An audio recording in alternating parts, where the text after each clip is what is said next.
my first job was actually on night shift. Well, I get to Bethlehem, I find out that they really needed somebody to run an electrical crew on night shift. So my first job was a night shift electrician. Basically, I was the head electrician on a maintenance crew, and I worked night shift for 3 years. And I'll tell you what, that was a great experience. It was a tremendous experience for 2 reasons. Number one, you learn 2 things. The first thing I learned was night shift is great because there's no bosses around. You don't have to worry about a CEO showing up or a general manager showing up. You were kind of your own boss. You know what I'm talking about? Right? Everyone's nodding their head over there. Yeah, that was great. The second thing you learned was how little you actually know. You're coming out of school, 4 years of studying this stuff. Man, you think you know everything there is to know about engineering and field work, and you learn within hours there's nothing you know. And that taught you, what it taught me anyway, was to really depend upon the team. I had to depend upon the crew I was working with because they knew what was going on, and I was clueless. We had a problem one day, and I go over with Jimmy, and I got all the schematics, and I'm trying to figure out what's going wrong, and he says, hey, this relay isn't working. Well, how do you know that, Jimmy? You didn't even look at the schematic. Okay, so I know that. How do you know that? He says, well, when I first started, I would come and I'd take a chair, and all the relay panels in the mill, I'd put my chair down, I'd sit there, and I would just listen. And I would smell, right? And I would listen to the sequence of noise, noises from the panel.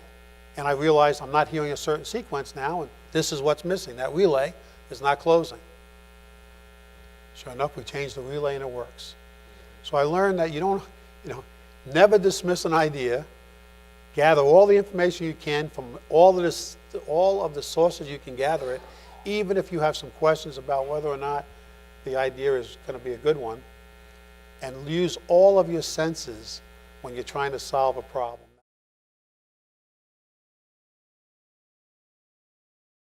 But here's what I would say. I wish someone had told me, or in greater detail explained, just how demanding and taxing this job is. Don't get me wrong. I love what I do.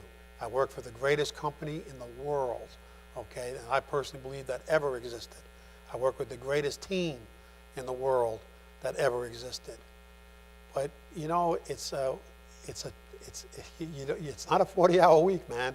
And it's just constant. It's 24 hours a day, 7 days a week, because because of the way that we are as a company, and the way that I tell people all the time, we're more of a family than a company. So you think about your teammates as family members, and you care about them, and you think about their families.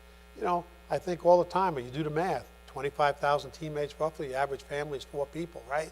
So it's 100,000 people that are depending upon Nucor for their future, okay? Now, certainly I'm not the only guy that's going to determine the future of Nucor, but you feel that pressure. You feel that pressure. You feel the pressure of always making sure that as you make decisions, merger and acquisitions, or building a new facility, the impact that has on the team, terminations. You really, everyone will tell you, boy, we spend a lot of time before we take any discipline action at Nucor to make sure we're doing the right things.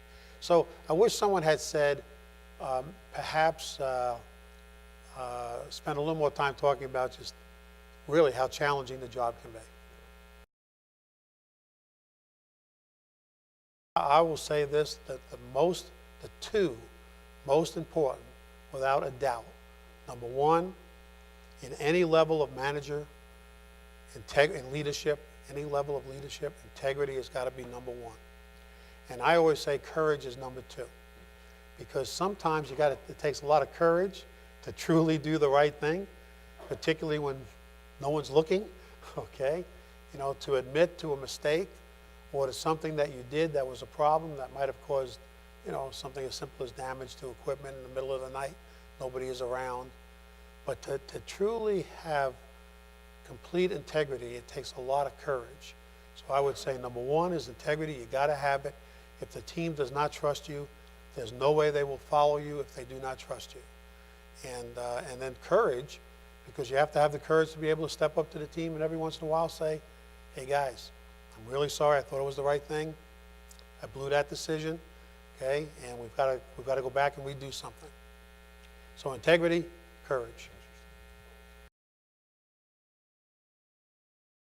It's one that, you know, I'll work hard never to make, and make sure that all of our management team works hard never to make, and that is losing touch with your team, losing the connection between what's real and, I'm going to say, the numbers and papers that, you know, get passed around in Charlotte. I visit our facilities a lot. We call it management by shoe leather. You got to get out there. You got to talk to the team.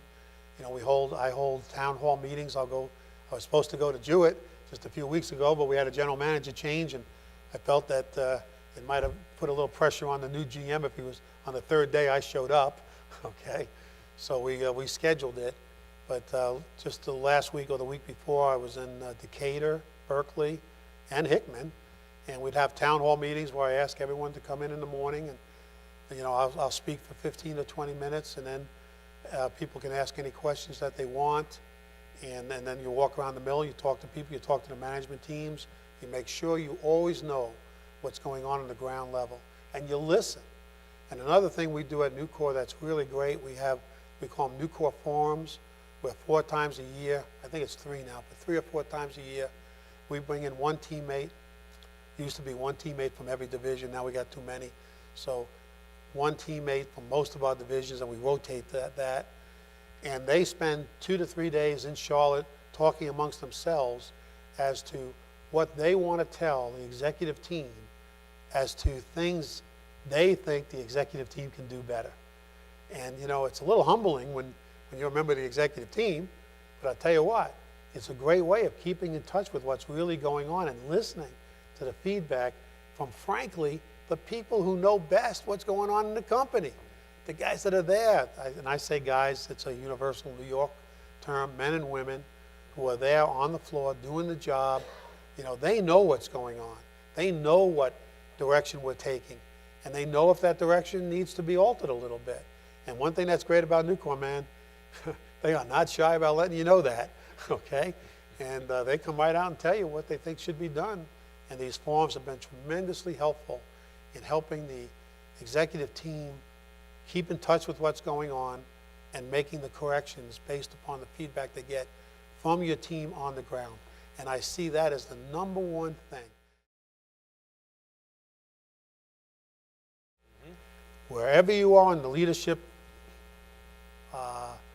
organization, never, ever forget you are nothing more than what your team makes you. And you better be there every chance you get to say thank you to your team, because they're the ones who will make or break your success.